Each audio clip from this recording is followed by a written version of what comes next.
अस्सलाम वालेकुम friends, welcome back to my channel easy life Bushra. और नए आने वाले दोस्तों से रिक्वेस्ट है कि मेरे चैनल को सब्सक्राइब करें और बेल आइकन ज़रूर प्रेस करें ताकि मेरी नई आने वाली वीडियोस आपको मिलती रहें। माइक्रोसॉफ्ट के बानी बिल गेट्स ने अपनी एक स्पीच में कहा था कि इंसानों के अंदर खुदा से ताल्लुक़ बनाए रखने की एक जीन होती है। उसे हम वैक्सीन के ज़रिए ख़त्म कर सकते हैं ताकि इंसान एक माशरती जानवर बन जाए और खुदा से इसका ताल्लुक़ ख़त्म हो जाए। इंसान के अंदर दो जीन होती है, एक खुदाई जीन और एक नॉर्मल जीन। खुदाई जीन वाले मजहबी, जबकि आम जीन वाले ज़्यादा मजहबी नहीं होते। वो इंसानियत पे यकीन रखते हैं। इनकी ज़िंदगी का कोई ख़ास मकसद नहीं होता। बिल गेट्स और उसकी टीम के इरादे तो आप समझ ही गए होंगे। ये वबा फैलाने और फिर उसकी वैक्सीन देने में भी इन्हीं लोगों के ख़तरनाक अज़ाइम हैं।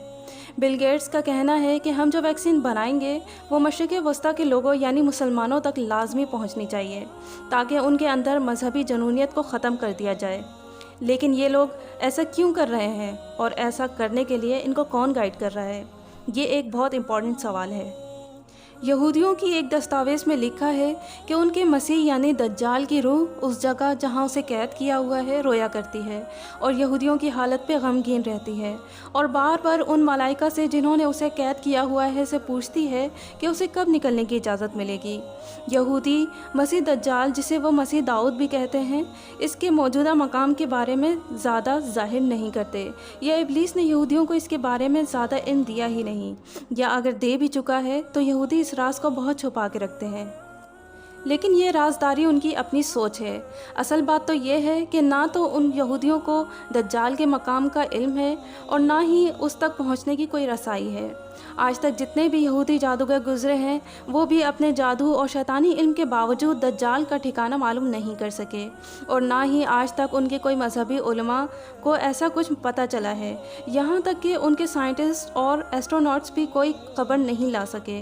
अल्लाह पाक ने जितना इल्म कुरान और नबी के ज़रिए दे दिया है उसके अलावा किसी इल्म में सच्चाई नहीं। हमारे प्यारे नबी सल्लल्लाहु अलैहि वसल्लम वो शख्सियत हैं जिन्हें ज़माना जाहिलियत में भी शदीद दुश्मनी के बावजूद लोग सादिक और अमीन के लक़ब से पुकारते थे।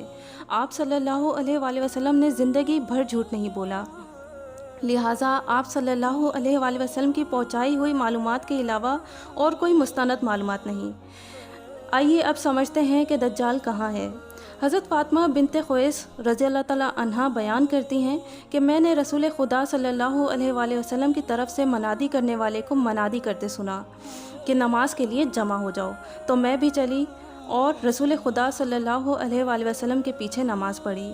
आप सल्लल्लाहु अलैहि वसल्लम ने हर शख्स को अपनी जगह बैठे रहने का हुक्म दिया और फिर तमीमदारी के बारे में फरमाने लगे कि तमीमदारी ईसाई थे। मेरे पास आया, इस्लाम कबूल किया और बैत की, और जो बात मैंने दज्जाल के बारे में कही इस बात की तायद करती है कि उसने मुझे बताया कि वो एक जहाज़ में सवार हुआ और उसके साथ कबीला लखम और जज़ाम के 30 लोग सवार थे। जहाज़ को 1 महीने तक तूफ़ानी लहरों ने परेशान किया और वो सूरज ग़रूब होने के वक्त एक जजीरे के पास पहुँचे और एक छोटी कश्ती के साथ उस जजीरे में उतरे तो उन्होंने वहाँ एक जानवर देखा जिसकी दुम भारी और जिस्म पर बहुत बाल थे। उन्होंने कहा कि तू कौन है? तो उसने जवाब दिया कि मैं जसासा हूँ। उस गर्जे में एक आदमी है, उसके पास जाओ, वो तुम्हारी ख़बरों के इंतज़ार में है। और उसने जो आदमी का नाम लिया तो हम डर गए कि ये कहीं शैतान ना हो। फिर हम इस गर्जे के अंदर दाखिल हुए तो एक बहुत बड़े इंसान को देखा। इस कदर बड़ा इंसान हमने कभी नहीं देखा था, जिससे बड़ी सख्ती से बांधा गया था और उसके हाथ गर्दन के साथ बंधे हुए थे। फिर उसने पूछा कि मुझे ये बताओ कि बेसान, जो शाम में एक बस्ती का नाम है, उसकी खजूर में फल आता है या नहीं? तो हमने जवाब दिया कि हाँ आता है। उसने कहा कि वो वक्त करीब है कि जब उसमें फल नहीं आएंगे। फिर उसने पूछा, अच्छा बताओ, बहरिया तिब्रिया में पानी है या नहीं? हमने कहा बहुत है। तो उसने कहा कि वो ज़माना करीब है कि जब उसमें पानी नहीं रहेगा। फिर उसने पूछा कि शाम में एक बस्ती के चश्मे के मुतालिक के बताओ, उसमें पानी है या नहीं? हमने कहा कि उसमें भी बहुत पानी है और लोग उसी के पानी से अपने खेतों को सैराब करते हैं। फिर उसने कहा, अच्छा नबी मोहम्मद का कुछ हाल सुनाओ। हमने कहा वो मक्का से हिजरत करके मदीना तशरीफ़ ले गए हैं اور پھر اس نے پوچھا کہ کیا عرب کے لوگوں نے ان کے ساتھ جنگ کی ہے؟ ہم نے جواب دیا ہاں۔ تو اس نے پھر پوچھا اچھا پھر کیا نتیجہ نکلا؟ تو ہم نے جواب دیا کہ وہ اپنے گرد و نواح پہ غالب آ چکے ہیں اور لوگ ان کی اطاعت قبول کر چکے ہیں۔ اس نے کہا سن لو، ان کے حق میں یہی بہتر تھا کہ وہ اطاعت قبول کر لیں۔ اور اب میں تم کو اپنے بارے میں بتاتا ہوں، میں مسیح دجال ہوں۔ وہ وقت قریب ہے جب مجھ کو یہاں سے باہر نکلنے کی اجازت مل جائے گی۔ میں باہر نکل کے پوری زمین میں سفر کروں گا، سوائے مکہ اور طیبہ کے۔ ان دونوں مقامات پہ میرا داخلہ ممنوع ہے۔ رسول خدا صلی اللہ علیہ وآلہ وسلم نے اپنا عصا منبر پہ مار کے فرمایا کہ وہ طیبہ یہی مدینہ ہے، اور یہ جملہ 3 بار فرمایا۔ اس کے بعد آپ صلی اللہ علیہ وآلہ وسلم نے فرمایا کہ دجال شام یا یمن کے سمندر میں ہے نہیں، بلکہ مشرق کی طرف ہے، اور آپ صلی اللہ علیہ وآلہ وسلم نے اپنے ہاتھ سے مشرق کی طرف اشارہ فرمایا۔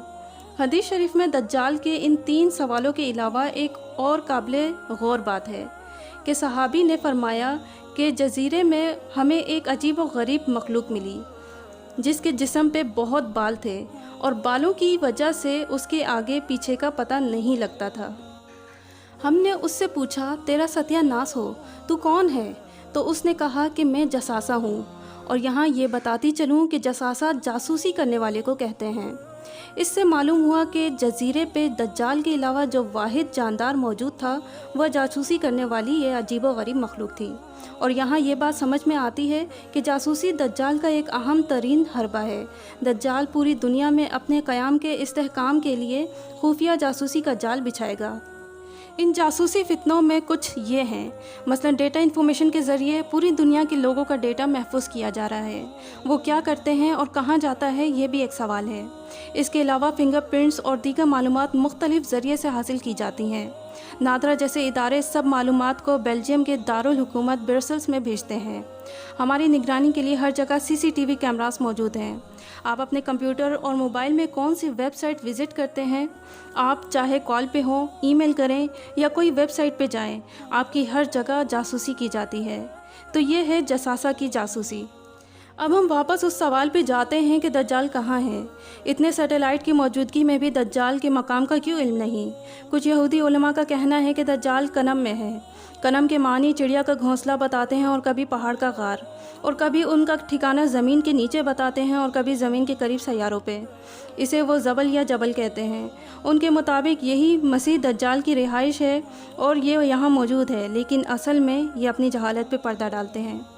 سچ صرف وہ ہے جو حضور پاک صلی اللہ علیہ وآلہ وسلم نے فرمایا کہ وہ اسی زمین پر موجود ہے، اور مشرق کی جانب ایک جزیرے میں فرشتوں کی قید میں ہے، اور وقت آنے سے پہلے نہ تو سیٹلائٹ اسے ڈھونڈ سکتے ہیں اور نہ ہی پوری دنیا کے یہودی مل کر اسے چھڑوا سکتے ہیں۔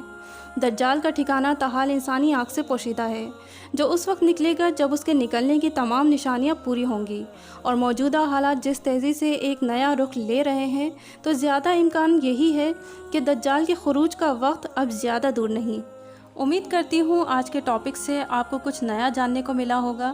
ویڈیو پسند آنے کی صورت میں اسے لائک کریں اور دوستوں کے ساتھ شیئر ضرور کریں، اور میں ملتی ہوں آپ سے نیکسٹ ویڈیو میں نئے ٹاپک کے ساتھ۔